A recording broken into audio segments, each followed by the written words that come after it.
gücün yoxdursa, əgər sənin telefonda kontur yoxdursa, mənə vızıf at, o da yoxdursa, get telefonu sat, pulun yoxdursa.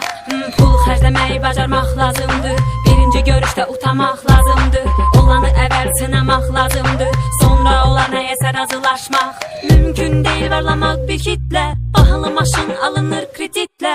Adamı adam edən pul paradır, parasız adamın özü qapqaradır. Həyat gözəldir cibim boş olsa belə, sənin cibim mənim cibim hesab elə, elə belə telefonda lələ.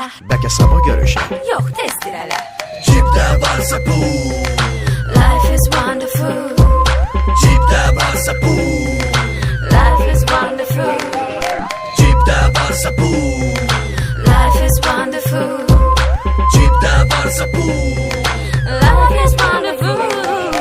Bəzən deyirəm, nahaq gedirəm, sənlə görüşə gic kimi, üzən yer için